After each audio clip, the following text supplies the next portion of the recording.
relax and chill. Grab a glass of wine or a cup of tea, cause you're listening to No Table Talk.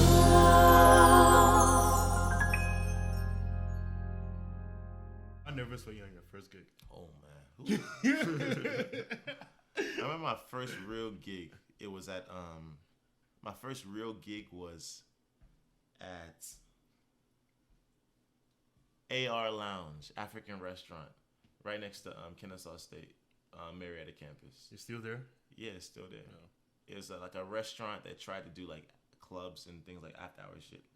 And yeah, who was promoting there? I think Wendell was promoting there, and some other person. But yeah, that was my first like real gig, I think. And that's when I had like a playlist. So what I would do is like initially I would have that was when I was still using a sync button, infamous. Y'all DJs know what a sync button is. It's a no. But that's when I was using the sync button, and I would have like a playlist, and I would have like, I'm gonna play this first, then play this next, then play this next, then play this next, then play this next. Cause the musician in me wanted everything to sound in key. You know, it wanted everything to be in key. It wanted everything to feel like art. When you learn further down the line that's not how it is. But yeah, so, and that people don't respond to just a song that you think is hot, that you like. Yeah. So my first gig, I was nervous, bro. I wasn't even looking at the crowd. Like, I was just playing. I was just focusing on what I was doing. Press play. Next one. Next one. Is it queued up perfectly? Okay, cool. The transition. I look up every once in a while, but go back down. Just keep playing it from one song to one song. I just played What I Mafta Gongo, like that with complete disregard for who the fuck was. Whatever anybody was feeling. All I thought, that's what people think DJing is, playing well, when that's not what it is. It's entertaining. That's what. Anyways, you guys have heard the whole first. Refer back to the first part of the segment. But yeah, man, I was nervous as hell. Woo! I can imagine. Even to the day, I get nervous, man. Till now? Till today, I get nervous. Like every set you do, you're no. There's some days I'm just in full control, but there's certain times where I get nervous, where I know where I want the party to go, but because I told you I'm naturally shy, so you can train your body, but you can't change your nature. You know what I'm saying? You can train your body, but you cannot change your nature. I'm naturally shy. I naturally overthink shit. And when there's like big artists in the building, this and that, I want the party to be on 10 or this and that. And sometimes I overthink it. How does that feel? Because that's a good point. Because I mean, clubs. It disappears. Artists go to, like, big artists go to clubs and all. Yeah. And I see sometimes maybe Davido could be in the club or somebody else could be in the club. Is there, maybe you're more used to it now? Yeah. Or maybe like initially when big artists started to come, was there like a certain pressure of, man, I had to maybe something could click. Maybe this artist could hear me do my thing. Nah, and then see, life don't work like that. Huh. You know, like, and I get like, yeah, every once in a while, but some artists don't care about you until you make a personal connection. That's one thing about, like, interesting. I've learned about as being a DJ and being in the public space like this. It's all about personal connections. Like I've talent only gets you so far, and that's what I was talking about when I said, okay, why David might have quit and this and that, because it's a lot of politics in terms of personal relation, PR. Like, so some people might not. So like the more skillful DJs or the DJs that they die in the grave. They meet. Yep. You know how many DJs I know that's nice, that probably only doing private gigs like weddings and stuff like that. But the ones that have more of a personal connection with the promoters and all that, they get gigs. Promoters and the people too. You know, it's all about that, and that's why like I'm doing better now. And this is something I'm working on because it's not within my personality, but it's creating a personal connection with people and opening up to them and letting them see who I am. And even after I get off set, going down, mingling with the crowd, shaking everybody's hands. That's another thing. Going outside. Like sometimes I go out to the after hour spot because that's when I can really dance and people can see my personality. You know, so people can see, oh, this is a cool guy, this and that, blah blah. Because up there, you'll think you're a star, and people would think you're a star. People would think, oh, everybody knows you, but half the time sometimes they don't know your name. Sometimes they just know. Sometimes they just know the venue. Oh, let's go to Ace. Sometimes they just know. They just know that if I step into this building, I'm gonna get a commodity that I like, not knowing that you are the commodity. They just associate it to the place because they don't know the person that is bringing that commodity. That makes sense. And even though you're up in a booth, you'll be surprised how many times you can say your name, and people don't pay attention. They hear the music, but sometimes. That's why talking means, like when I shut down, I got to say my name. I do my tag and I'll say it multiple times. It's not, but you'll still be surprised at when people leave the club, they still don't know who you are. So that's why I say I try to go to after hours. When I get off of my set, I try to mix and mingle. And also bringing it back to when you first walk in, it doesn't matter. Energy, you can't fake it. You cannot fake energy. That's why I say some people are built for it. Some people are made for it. You know, some people, like, you can't fake. You can learn skill. You can't fake You can't fake that deciding factor between you taking the crowd from 0 to 100. Anybody can DJ. Anybody can play, but not everybody can entertain. You know? But yeah, energy don't lie. So regardless of how I'm feeling, it's a switch in my head. I have had to learn to. There's been times I come on my set exhausted. And the thing is, like, I get what people say, people work this and that. It's a difference when you're working. I do computer science.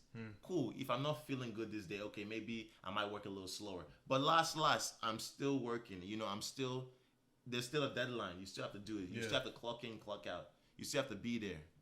You know, you might slack off a little bit, but if I walk into the club space, if I do not change my energy, just throw the night away. Throw the night away. Because what I'm doing, it's not just playing music, and it's not just technical. It's spiritual. You know?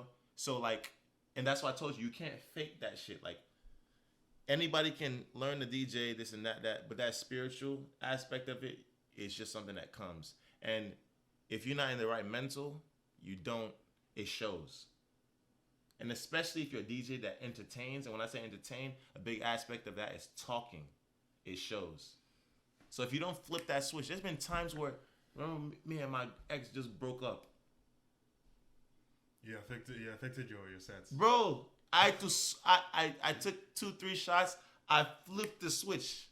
Because it's not the first time it's happened. I broke up with my previous ex, same thing. I flipped the switch like this. And then you go into your zone, because when I get into character, because people would be shocked. Oh, bro, you completely different as a DJ. Yeah. I get into character. That's my inner self. I get into character. And anything I'm going through that day, I got to forget about it. If I'm tired, I got to forget about it. If I don't feel like being here, I got to suck it up and forget about it. If I'm bored of the music, that people don't like new music and they want to hear the same shit, I have to make it away from it to entertain me. I have to make myself have fun. Otherwise, they won't have as much fun as they deserve to. Bro, yeah, first of all, man, so it's stressful. That's why I said that. Congrats. you deserve all the props you get. And it's different if I was a people person. I'm a people person, yes. People genuinely like me. I'm a people person. But I'm not a big ass extrovert who wants to be around people all the time. I can see that. Woo. I totally forgot that even after you play, you have to come down to the floor. You have to, You said after you thought I just collect my. I totally forgot, because I'm like, that's true. Like, even on your story, I see you're like down with the people. People are getting on their stories, not even when you're just playing, when you're like with them in their booths and stuff. Yeah. Man, do you still have bad sets though? Who? You. Me. Yeah. Do you still have bad sets? Oh, nah. Yeah, good. Yeah, good like that, right? No, I don't. So there's no way, unless say my hard drive crashed, that I can have a bad set. There's no way at all. I'm just too seasoned for that. I love it. I love it. But a bad set to me is when people weren't on 10. When people weren't dancing, like people weren't having fun. Like people weren't, it was just like it felt loungy, like I kicked back. People probably moving like this a little bit, but they weren't yelling, they weren't screaming. That's a bad set to me. But I think that there could be a place for even that kind of energy though. Oh yeah, definitely no. But I'm talking about like in a club setting. I'm a performer, I'm an entertainer. Okay. I'm not just a artist DJ. You know, like, oh, come listen to my curation of sound. No, I'm here to make you do what you came here to do. I'm here to make you move. So nah, man. But yeah, bad sets, nah. Even when whatchamacallit, even when sometimes like my thing will disconnect or it'll crash by mistake randomly. Like even as you're playing. As I'm playing, there's been times where the thing has crashed. Like the music would just stop. As in I have to restart my laptop. So what? God. Nigga, so how do you, bruh? That's where my favorite person in the world who taught me how to talk, Iku Baba. You did one solid. Bro, some people would don't start crying. They would start freezing. I don't freeze. I would talk about anything. I'll talk about your mom myself. I'll talk about everything. I should know that as I am figuring this out. Whose birthday is it? Where you from? Da da da da da da. Oh, you saw I got 2 shots at the bar? Oh, make sure you tell this. Make sure you tip your bartender. Make sure you do this. Hey, take a shot. Somebody on the count of 3 shout the birthday person name out. Yo, is birthday person gonna get drunk tonight? Yo, this and that. Oh, don't worry, man. I'm just dealing with some testicle difficulties. You know, exactly. Shit like that. You know, I'll just be talking while I'm restarting my laptop, doing this, doing that. Man, that's what I'm saying. It's too seasoned. This is seasoned. This is, I'm marinated. I like it. You know what I mean? It makes sense. I like it, man. All this, but I still learn every day. Like, I'm not the best DJ. Of course, everybody has like, you know, but I'm not. There's a lot to learn. There's a lot to go to. There's a lot of libraries to, you know, there's a lot of music that we don't play. You know, there's a lot to learn in general. Speaking of new music, do people ask you to play their songs? Oh, I hate that shit. Like they walk up to you in the booth. I hate that with a passion. Wait, paint me this picture. Like, do they come with like flash drive or do they like, bro, let me? Sometimes, let me tell you, sometimes they'll come with a flash drive. Thank God for the new MacBook. I don't get space. They'll say, oh, can I email it to you? And okay, cool. I'll send them my email. They'll try to airdrop it to me. They'll WhatsApp it to me. And the worst part is about it too, my pet peeve too, is that they airdrop music and thing that says big booty this. Your name isn't there. The artist name isn't there.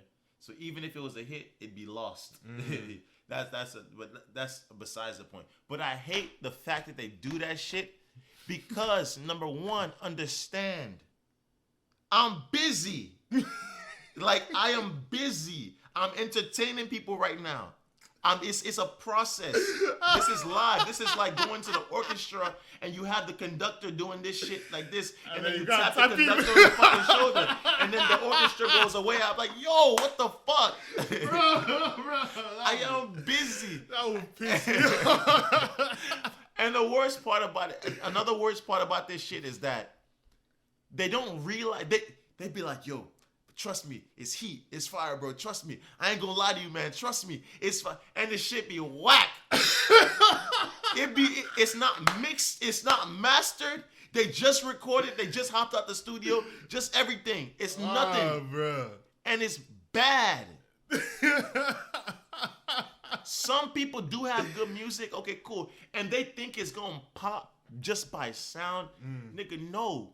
Everybody that's in this space has heard the songs that I'm playing, that has an attachment to it, a spiritual, emotional attachment to the songs that I'm playing. let alone breaking new songs by artists that they know. That's hard enough. And you want me to play your No, for real though. And they be thinking that, oh, fuck with me, man, fuck with me. No, they just want their 2 seconds of video to make it seem like they popping. That's all they want. And I get it. And I have artists that I genuinely fuck with, and I help them play their music because we have a relationship. That's another thing too. Fuck with you on what? What's my name? Have we ever hung out? Do you pay? Because there's niggas that pay me $100 to $200 just to spin a song for 30 seconds. Especially like on my Saturdays. Interesting. Yeah, they'll pay me $100 to $200 just to spin their song. Do you pay me? Have you reposted my page? do you support me in any way? I feel like that topic does trigger you. This topic, me, Seth, I go make a specific Chu reflection. I call it DJ reflections, and I'm gonna rant about this shit, bro. You could do it. You could have like a series and you could just talk about different aspects of being a DJ. Exactly, bro. Your personal experience and stuff. That's funny, man. That artist thing is a pain in the ass, man. It'd be like, yo, if you really look to anybody listen, bro. If you really want a DJ to support you, you think that he plays well, this and that, and he's in the scene that you're in, this and that. All you have to do. Collect the DJ's Instagram or email or contact. Call the DJ outside of the gig, way before the set is even done, this and that. And don't even ask him for music, like to send you music. Just create a relationship with him. Let him know what you're about. You might shoot him a couple tracks, say, hey, what do you think about this and that, blah, blah, blah. If they think it's good, well, it depends on how real they are. I'm a real person. If it's not good, I'm going to tell you. If it's good, I'm going to tell you. And of course, good is subjective, but no, they're sonically good. It could be any genre, but you know, okay, cool. It structurally sounds good versus just trash. Yeah. But yeah, like talk to the DJ, this and that. But everything should be done never at the club. And worstly, never when the guy is on set or the girl is on set. Like, that's the worst thing you can do. Like, I cringe. Sometimes, you know me, my character can be, I can say what I want to say. Sometimes I have to hold myself back from disrespecting you. Yeah. Because it'd be like literally tapping my shoulder. I'd be like, even sometimes when people come up for requests, I'd be mid-set. They think I'm just going to stop everything for them. They be tapping me. I won't respond. They'll tap me. I'm literally talking to people. You tapping me. For what? Like, it's Eddie, but I get people be drunk, people be this and that, so on and so forth. That's why, like, it's a lot of personalities that you deal with, and it's a lot of keeping you cool, and it's a lot of not letting your personality disrespect this person. Because, like, for me, after the time I flip out, like, I yell, like, get the fuck off of me. I fought in the club before because of that specific thing. You know, the guy tapping me. We fought that day. I fought him, I beat his ass, and I went back on set. No, for real. Happening like in less than a minute. The song didn't even finish. Boy. No, but for real though, like people don't get, and another thing is too, people aren't used to like entertaining DJs. They're used to the regular DJs that play this and that. Not to say they're not good or anything. No, they're cool. They're good. But when you're actually entertaining, you're doing way too much to be bothered. You know, I understand people get requests, but just chill. I'll listen to the request. Okay, cool. If I can fit it in, I fit it in. But when it gets to the point where you're having like 3, 4, 5 people come up to you, you know, to be in your space, and they just be standing there. Like, you know how like I'm eating and Wesley just standing there waiting for a piece. No, don't stand there. Like, now I don't even lie to people. I say, nah, I'm probably not gonna play that, or I say I might, and they'll look at me and say, nah, I'm not gonna play it. Because it gets to the point where, okay, cool. You don't have to be nice to everybody. Yeah. You don't have to be like, oh, okay, cool, I got you. Yeah. I got you. No. My first, even promoters be doing this shit. They'll say, play this, or play that, or play this. I'll be like, no. My first and foremost commitment is to cater to the people. To the people. I like That's that. I like that. all I care about. That's what people, sometimes people will literally, there's been a guy who said, I'm going to give you $200 play this song. And I said no. Because I'm not going to bring the energy down that's going to fuck my brand up, my image, just for this small cash. Even if I can pull it back up. There's been times where if you catch me early enough and you pay me to play a song, it'll be early and I play it. Cool, because I know I can recover. I can do whatever I want. People still just coming in, vibing, this and that. That's cool. But I will never put... I mean, if you could talk that kind 1,000, of course I would. You know, but for the most part, and most people not willing to pay that anyway. But for the most part, I will not put money over the party. That's noble of you, man. Cause you know, no, for real, money's nice. For real. You know, but like That's I said, if you're paying somebody, it's different. But like, I know DJs that'll play anything for anything. I guess. I mean, plus some of them might still be trying to make it in life, and that's just struggling, and then most def. They need funds and all that. I understand that, but nah, I mean, oh, one more thing before we even round up, I wanted to talk to you about this. You host a talk series. Oh yeah, called The Late Debates. Yeah, that's nice. How did that happen? First of all, what up, Kay? Shout out to my girl, homegirl Kay, the director, mastermind behind The Late Debate. What's the series about? It's just about debating on just various topics that are trending globally, and having the debates with Africans and Americans. You know, so like people who come from Africa, people who were born in America, and I think we have a Latino on the upcoming episode. Yeah. You know, just like different cultures, diversities, and genders, and sexual preferences or whatever, coming together and having a talk or debate about various topics. How different is it from Backchat? It's not so. It's been a minute since I watched Backchat. Because the setup is when I've seen a couple things like man, women, and then they have conversations. I mean, even though Backchat is more confrontational. Is there a host on Backchat? Is there? Because I kind of mediate it. You know, I kind of moderate. Yeah, you moderate. I chime in a lot too, and even with this show, like it's become a skill that I've learned. You know, I've even gotten better. Like the more episodes go along, the better I get at it. Yeah. And the more I can see myself doing more of this, you know, in general. But it's similar to Backchat, I guess you could say so.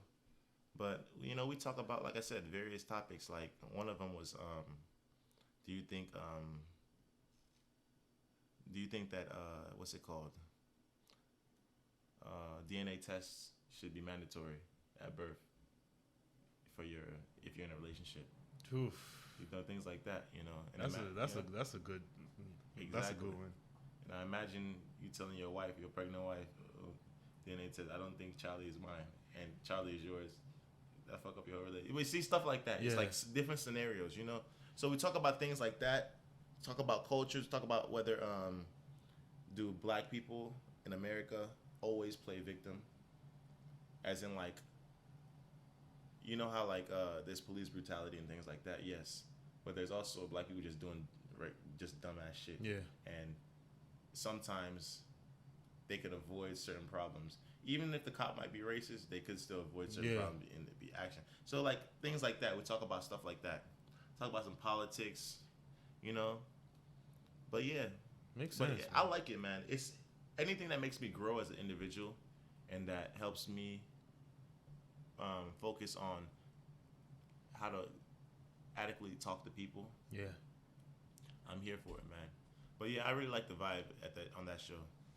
Yeah, makes sense. You guys are on DSTV. Yeah. I saw that recently. I was like, yeah, big things, man.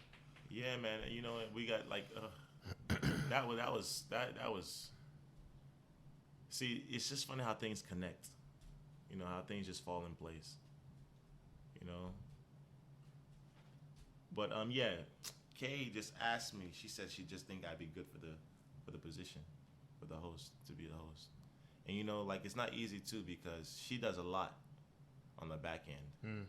You know, she directing, editing, Making sure that everybody's on time, making sure that paying for like the cast, not the cast, but paying for the crew. Yeah, the crew. We shoot here at my apartment complex downstairs. Yeah, just putting everything together, you know. And then, like I said, it's crazy how things fall into place because she was just doing it because she believed in it, and people reached out, and that's how I got on that TV show. Inspirational. Mm-hmm. I like that. Anyway. And even from here, this might help. This I know it's helping my brand already, but I might get something bigger and better from this. Yeah. You know, there's a lot of avenues as a entertainer. That's why I said it's different when you're just DJing. Yeah. But if you're an entertainer, it's a lot of avenues you can go through. Yeah. Sure. I see you, my guy. I see you doing your thing, man. But don't get it twisted too. Sometimes I don't be know what I'm doing. I mean, we're all growing. You know, you just know that there's a goal, yeah. There's an end goal, that you just want to touch it. Sometimes you just figure it out along the way, man. Exactly. As long as you just keep going. Exactly. But you know, everything's getting more clear. You know. Yeah. Everything's getting more clear as I feel you on that. As I progressed in this craft. I feel you on that. I'm knowing where I'm lacking. I'm knowing where I need to apply way more pressure in terms of like all the things that I don't like about the brand, about DJing, or about entertainment in general. Give me one thing you don't like. Dealing with people. Sometimes you just want to go do your set and do all that, but there's dealing with people. I guess you can. I guess you can kind of control that the bigger you get. Yeah. Where you can afford to be like a man. If I can afford a manager, yeah, deal with that shit. Yeah. You know, but yeah, dealing with people. Not that I don't like dealing with people. I do, on my own terms. But also branding. You know, taking photos. I just wish I had somebody to just organize my day and say, do this. To just book an appointment for the photos. I think about that all the time. Bro. Taking photos, I think about that videos, all the time, making content, having a presence on social media. So like draining. All this shit is draining. But it's part of it. I can imagine, man. Even when I hang out around people sometimes, even with no table talk, when I first started it, there's so many times when, especially when you first started, and then we do like every day, or initially was hours. Initially was like 5 hours ish. Yeah. Sometimes we do every day, and after I'll just be like once I hit end, I'm just like, boy. I know. Man, so I feel you on that, man. You're using dialect, talking. It's a lot, yeah. It's a lot, man. This uses the most energy in your body. This brain uses the most amount of energy in your body. Yeah. To open your mouth and be talking. Man. Especially because you're mindful that whatever you say can't just be rubbish, man. It can't be jargons. Yeah, you gotta. Yeah, exactly. You have to structure your words, structure everything. Yeah. Well, my guy, appreciate you for this, man. Oh man, it was a pleasure, man. Thanks for obliging to my invitation. And even this no table talk, it's kind of like therapy. It feels like that, you know. That's how it feels. It feels because these are things that I've never really said out loud like that. You know, I've always thought about it, but I've never said it out loud, as in for somebody to hear. You know, that's one of the things that people used to tell me when it first started. Like the group of people I told you about, they used to be like, it's very therapeutic. They just yeah, I know. Sometimes it's hard to put words to it, but man, it's all good. And there's even more. I'll be back on this thing. So we don't just talk about the DJ. I do a lot of other stuff too, man. Yeah, even me, like there's some things I wrote down just as pointers, like just me thinking about this and some things I might want to know. Yeah, I bring up. I haven't even touched on like half of it. Yeah. So because of how the conversation, I mean, and I just like to just allow the conversation go where it goes. Man. I don't force it to where I want it to go. So there's probably more. Yeah, I'll definitely ask you to come back and hopefully do us the honor of obliging. All right, guys. But I appreciate you, man. Thanks, guys, for watching or listening. I appreciate you guys, and it would be nice if you like and you share and you do all that good stuff. I just realized that this is. I don't even know if I said this for the first episode, but you guys can share it and publicize. You got to. You guys to, man. I'm past the point of where I was just doing it to grow. Now I'm still growing, but I'm still learning. But let's get more people to listen and let's get more people to watch. Exactly. Let's go. Appreciate you guys. Bye. Peace. Grab a glass of wine or a cup of tea, 'cause you're listening to No Table Talk.